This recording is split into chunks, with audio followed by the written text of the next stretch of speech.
Hello दोस्तों, स्वागत है सभी का बीपीएससी वाला में। इस वीडियो में हम लोग बात करेंगे ऑप्शनल सब्जेक्ट को लेकर। जी हाँ दोस्तों, वैकल्पिक सब्जेक्ट जो कि आपको पास करना होता है। ठीक है, वैकल्पिक की बात करते हैं।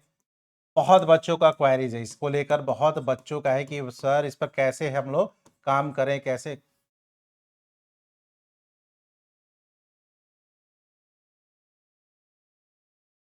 ठीक है, अब सभी को पता होगा, इस पर हम लोग थोड़ी सी बात कर लेते हैं, चर्चा कर लेते हैं। उसके बाद हम लोग जानेंगे कि किन बिंदुओं पर ध्यान दें, किसी की बात ना सुने भाई ऑप्शनल पेपर पे।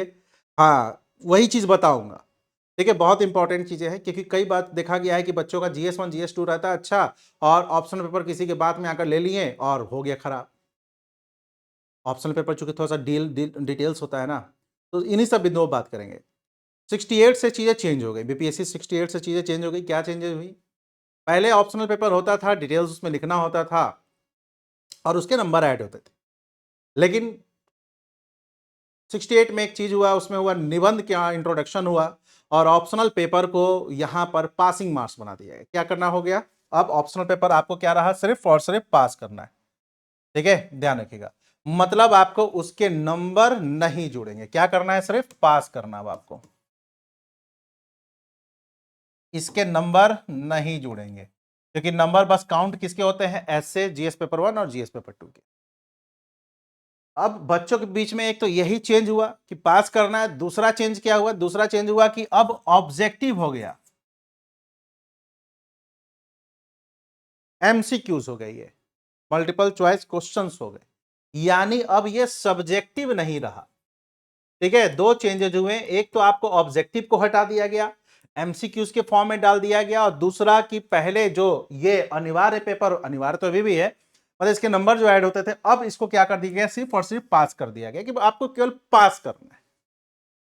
ठीक है, अब यहीं पर बच्चों का क्या हुआ? क्योंकि बच्चे इसके पहले क्या लेते थे? हिंदी साहित्य लेते थे, कोई फिलॉसफी ले रहा है, कोई साइकोलॉजी ले रहा है, अपने अपने तरीके के सब्जेक्ट ले रहे हैं। कोई पाली भाषा ले रहा है ना, और कोई संस्कृत ले रहा है, कोई उर्दू ले रहा है। ज्यादातर लिटरेचर विषय सभी लिखते थे, अपने अकॉर्डिंगली तैयारी करते थे और उसमें 300 नंबर में से अपना मैक्सिमम नंबर करते थे और आपको वहां पर सिलेक्शन वगैरह प्रोसेस में उनकी महत्वपूर्ण भूमिका होती थी। अब इन्होंने क्या कर दिया कि भाई आपको MCQs करना है और 100 क्वेश्चन दिया जाएगा। इसमें निगेटिव मार्किंग नहीं होता है, ध्यान रखिएगा। निगेटिव मार्किंग सिर्फ और सिर्फ प्री वाले एग्जाम में होता है। अब आपको यहां पर MCQs में आपको 100 में से 40 क्वेश्चन कीजिए और आराम से रिलैक्स कीजिए, मतलब आपको इसका नंबर नहीं ऐड होने। ये कंप्लीट प्रोसेस है। तो दो तीन चीजों पे पहले हम लोग यहां पर बात करते हैं कि कहां कहां चीजों पे आपको ध्यान देना होगा। पहली चीज पे क्या ध्यान देना होगा? सब्जेक्ट कौन सा रखें, है ना? सब्जेक्ट कौन सा रखें?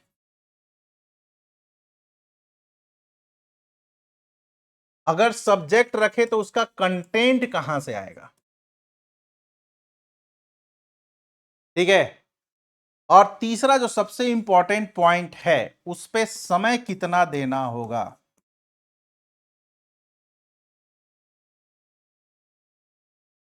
आपको यही तीनों चीजें हैं ना?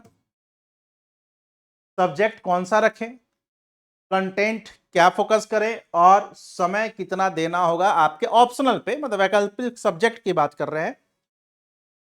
ये तीनों चीजें क्या हैं? काफी महत्वपूर्ण है कि सब्जेक्ट। कई बच्चे परेशान रहते हैं, क्यों? क्योंकि उनको फलना भी बोल देता है, अरे हिंदी साहित्य रखो, छोटा सा सिलेबस है। कोई कह दिया अरे उर्दू साहित्य रखो, कोई कहता है अरे यार हिस्ट्री ही रख लो ना, कोई कहता है अरे यार ज्योग्राफी रख लो ना, कोई कहता है अरे यार पॉल साइंस ही रख लो ना। बच्चे कंफ्यूज रहते हैं। आप तीनों चीजों पे हम लोग बात करेंगे। ठीक है, उसके पहले एक चीज आपके दिमाग में रहना चाहिए। क्या रहना चाहिए? आइए उसको भी देखते हैं। सबसे पहले तो आपके दिमाग में एक पॉइंट होना चाहिए, वह यह पॉइंट होना चाहिए कि आप जिस सब्जेक्ट की बात कर रहे हैं, मान लो कि आपने इतिहास की बात, इतिहास की बात की, क्या आपने सिलेबस देखा? ये आपका काम है, इस मेरा बताना काम नहीं। क्या आपने सिलेबस देखा? अगर आप ज्योग्राफी की बात कर रही हैं, क्या आपने सिलेबस देखा? हिंदी लिटरेचर की बात कर रहे हैं, क्या आपने लिटरेचर देखा? क्या आप अगर मान लीजिए कि सोशियोलॉजी की बात कर रहे हैं, क्या आपने सिलेबस देखा? और सिलेबस के साथ साथ आपको गूगल वगैरह पे मिल जाएगा, इसके 68 69 वाले क्वेश्चन को भी देख लीजिए कि आपसे हैंडल हो पा रहा है कि नहीं। मान लीजिए कि आपका हिंदी लिटरेचर बहुत अच्छा रहा, हिंदी साहित्य बहुत अच्छा है, और पता चलेगा कि मैं क्वेश्चन देखूं और कुछ ध्यान ही नहीं आ रहा है। क्यों? क्योंकि सब्जेक्टिव और ऑब्जेक्टिव क्वेश्चन के नेचर में बहुत डिफरेंस होता है। क्योंकि सब्जेक्टिव और ऑब्जेक्टिव क्वेश्चंस के नेचर में बहुत डिफरेंस होता है। तो जैसे ही अगर आप इसकी बात कीजिए, तो आपके दिमाग में दो चीजें होनी चाहिए कि आपका पाठ्यक्रम क्या है और आपने क्या उसका प्रीवियस ईयर क्वेश्चन देखा। अब चूंकि मैं मान लीजिए कि आपने मुझसे पूछा, खासकर गर्ल्स ज्यादा पूछती हैं इसमें, कौन सा रखे सर, क्या रखे। एक चीज मैं उनको भी यही बोलता हूं और आपको भी यही बोलूंगा कि आपके दिमाग में एक चीज आना चाहिए कि मैं मान लीजिए बोल दिया इतिहास, ठीक है, तो आप पहले जाइए इतिहास के पाठ्यक्रम को देखिए और क्वेश्चन को देख लीजिए कि क्वेश्चन आपसे डील हो रहा है कि इतिहास आप प्री में ही पढ़ते हैं, इतिहास आप मेंस में ही पढ़ते हैं, ठीक है। तो ये चीज पहले आपके दिमाग में होना चाहिए। दूसरा चीज क्या होना चाहिए कि आपका उस सब्जेक्ट के प्रति इंटरेस्ट है कि नहीं। पता चला कि मैंने बोला इतिहास ले लो और पता चला कि आप अकबर बाबर का नाम सुनते ही जमाई लेने लगते हैं। मैं बोल रहा हूं आपको समुद्रगुप्त, आप कर रहे हैं, मतलब कि आपका जीरो इंटरेस्ट। तो ऐसे सब्जेक्ट लेकर कर रखिएगा, क्या ले तो लीजिएगा, पता चलेगा कि उस पर इंटरेस्ट नहीं है, काम ही नहीं कर पा रहे। तो ये मेरा कहना सही हुआ क्या? मान लो कि मैंने आपको कहा कि ले लो, आपने ले लिया, लेकिन क्या आपका गलत डिसीजन रहा? क्यों गलत रहा डिसीजन? वो क्यों? क्योंकि आपने मेरे कहने पर ले लिया जबकि आपका इंटरेस्ट वहां पर जीरो था, ठीक। तो कोई भी सब्जेक्ट लेने पहले तीन चीजों को एकदम मूल्यांकन कर लीजिए। एक तो आपका उसका प्रश्न देख लीजिए, सिलेबस जान लीजिए, और दूसरा चीज सबसे इंपॉर्टेंट होता है वो है इंटरेस्ट, ठीक। अब आते हैं फिर से इन बिंदुओं पे कि सब्जेक्ट कौन सा रखें। अब यहां पर जैसे ही रखने की बात आ गई, आपके दिमाग में एक बिंदु है, वो है इंटरेस्ट। अब चूंकि आपके सिलेबस में, या सॉरी सिलेबस कह रहा हूं, आपके सिलेक्शन में ऑप्शनल की भूमिका बहुत कम हो चुकी है। ऑप्शनल की भूमिका बहुत कम हो चुकी है, क्यों? क्योंकि अब इसमें मार्क्स जुड़ते नहीं हैं। तो मैं वैसे सब्जेक्ट को क्यों रखूं जिसको मुझे बहुत एक्स्ट्रा टाइम देना पड़ेगा। मान लीजिए कि मैंने रख लिया सोशियोलॉजी, रख दिया है ना, मैंने साइको रख दिया, कुछ भी रख दिया, इंग्लिश लिटरेचर रख दिया। अब मुझे, चूंकि ऑब्जेक्टिव क्वेश्चन का नेचर अलग होता है, ये क्वेश्चन कैसा पूछा जाएगा, एमसीक्यूज। तो आपको देखना होगा कि आपने जो हिंदी लिटरेचर रखा या फिर सोशियोलॉजी पढ़ा, जो साइकोलॉजी जो भी आपने पढ़ा, क्या आपको एमसीक्यूज फॉर्मेट में वो आंसर कर पा रहे हैं क्रैक।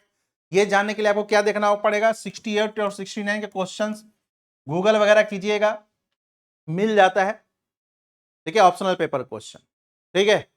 तो फिर वही पर आ जाता है कि तो क्या रखे, सब्जेक्ट कौन सा रखे। तो सब्जेक्ट रखने के पीछे दो तीन चीजों को हम ध्यान रखिएगा। पहला ध्यान क्या रखना है? पहला ध्यान रखना है कि क्या, पहला ध्यान क्या रखना है कि क्या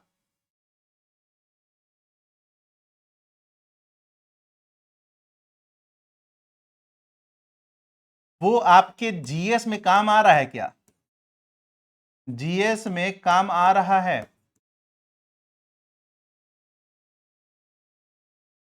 पहला, ठीक है, और जीएस में भी कहां पर, प्री और मेंस।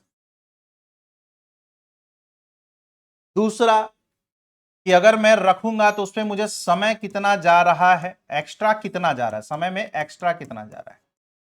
और तीसरा, कंटेंट उसका उपलब्ध हो पाएगा कि नहीं। अब जैसे ही पहले पॉइंट पे आते हैं, जीएस में काम आ रहा है कि नहीं, जैसे ही पहले पॉइंट पे जाते हैं तुरंत से आपको दिमाग में कनेक्शन होगा कि अगर हिंदी लिटरेचर रख रहा हूं या रख रही हूं तो मेरा जीएस वगैरह में कुछ काम आने वाला, हाँ ऐसे में काम आ सकता है थोड़ा सा, लेकिन जीएस 1 जीएस 2 में जीरो का। सामाजिक विज्ञान सोशियोलॉजी कर रहा है, जीएस 1 जीएस 2 में जीरो का। वही साइकोलॉजी का हो गया, इंग्लिश लिटरेचर का हो गया, उर्दू का हो गया, पाली का हो गया, या फिर जो भी सब्जेक्ट, एग्रीकल्चर बेस्ड हो गया, साइंस बेस्ड हो गया। साइंस का तो फिर भी कुछ काम आ जाएगा, बाकी सब आपको प्री और मेंस में काम आ रहा है क्या? नहीं आ रहा है। यस। तो आपके दिमाग में फिर वैसे 3-4 सब्जेक्ट आएंगे जो कि GS1 में भी काम आ सकता है, 2 में भी काम आ सकता है, और अगर ऐसे में जरूरत पड़े तो वहां भी काम आ सकता है। वो सब्जेक्ट कौन कौन से हैं? तो वो पहला जो सबसे अभी हिट सब्जेक्ट चल रहा है उसमें वो है आपको हिस्ट्री, इतिहास। दूसरा चल रहा है ज्योग्राफी, और तीसरा जो चल रहा है वो चल रहा है आपको पॉल साइंस। इस 3 सब्जेक्ट का देखिएगा कि मैक्सिमम बच्चे अब इस 3 सब्जेक्ट को ले रहे हैं। कई बच्चे अपना बॉटनी वोटनी भी ले रहे हैं जिसका कमांड बहुत अच्छा है, क्योंकि वो भी आपको आपको यहाँ पर अल्टीमेटली काम आ ही जाता है। लेकिन इस 3 सब्जेक्ट में आपको बहुत ज्यादा, अब आपके दिमाग में आना चाहिए कि हिस्ट्री, ज्योग्राफी, पॉल साइंस, 3 तो चीज ऐसे हैं जो मेरे पहले चीज को सेटिस्फाइड कर दे रहा है। GS में प्री में भी काम आएगा, मेंस में भी काम आएगा, खासकर ये दोनों। प्री में भी काम आ रहा है, मेंस में भी काम आ रहा है। तो मेरा पहला चीज तो हो गया कि चलो सब्जेक्ट तो मैंने मान लो कि ये तीनों में से कोई रख लिया। सेकेंड, की कंटेंट इसका उपलब्ध हो पाएगा? बिल्कुल उपलब्ध हो पाएगा, क्योंकि GS में आपको पढ़ना ही है, इसके कंटेंट को यूज करना ही है। और फाउंडेशन लेवल पे आप लोग पढ़िएगा तो समझिएगा कि आधा ऑप्शनल की भी तैयारी हो जाती है।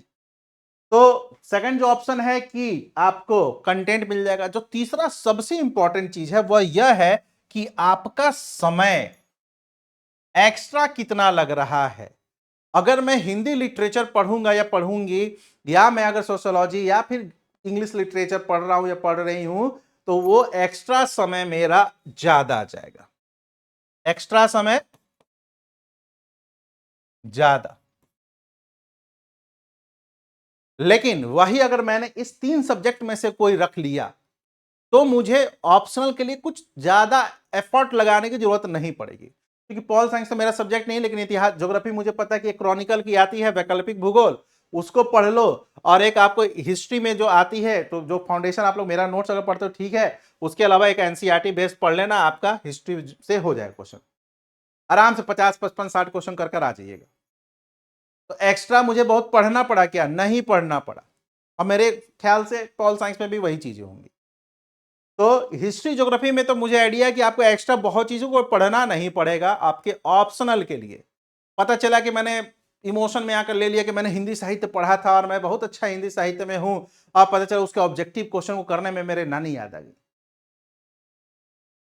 क्योंकि मेंस में जो समय का वो बाउंडेशन होता है वो बहुत ही आपको एक क्या कहा जा सकता है, बांध देता है एकदम से।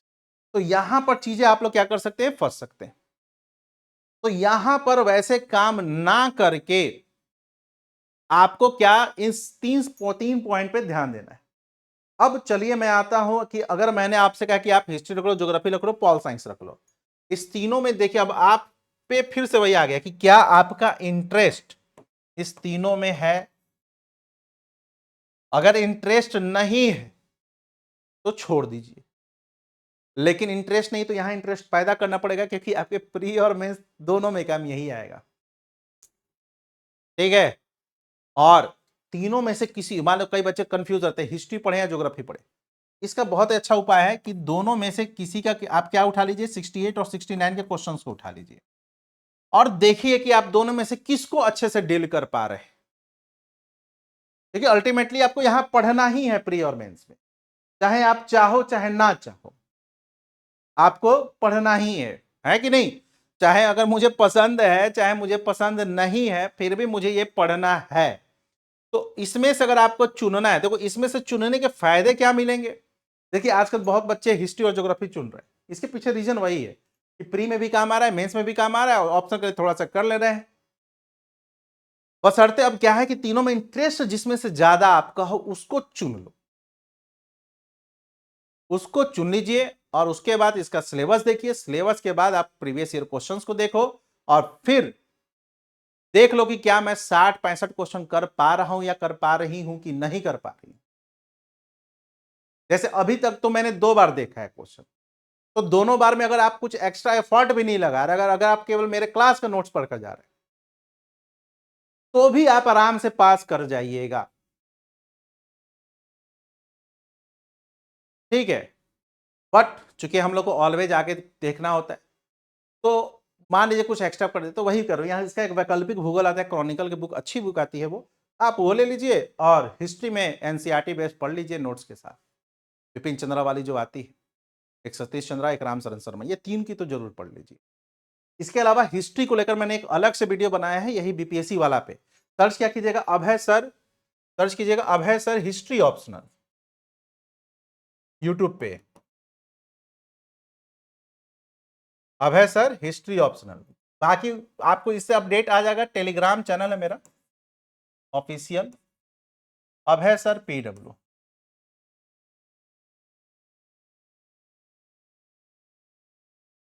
ठीक, ये ऑफिशियल चैनल है अभय सर पीडब्ल्यू।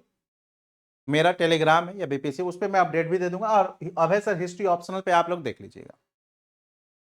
तो ये क्राइटेरिया होता है आपके ऑप्शन। मेरे कहने पर मत चुनिए, मैं पहले ही कर रहा हूं, अपने सीनियर के कहने पे मत चुनिए, जो बच्चे सेलेक्टेड हो गए उनके कहने पर मत चुनिए। चुनिए इन सभी पॉइंट्स को देखकर जो मैंने बताया है, इस पर एनालिसिस कीजिए, और जब एनालिसिस हो जाएगा तब आप बताइएगा कि हाँ, क्या ये सभी चीजें मैच जो सर ने बताया है कि मुझे कितना इसमें एक्स्ट्रा टाइम देना पड़ेगा, कंटेंट मिल जाएगा कि नहीं मिल जाएगा, और उसमें प्री में ये सब काम आएगा कि या नहीं आएगा, ये सभी चीजें अगर हो जाएंगी तो आपका ऑप्शनल चूज करने का बहुत ही आसान तरीका ये बन जाएगा। तो होपफुली सभी लोग अपने ऑप्शनल की तैयारी कर रहे होंगे। ठीक है, अभी फॉर्म आएगा, फॉर्म भराया जाएगा, फॉर्म भरा रहा है अब, तो इसको आप लोग कर लीजिए। ठीक है, चलिए, थैंक यू, धन्यवाद।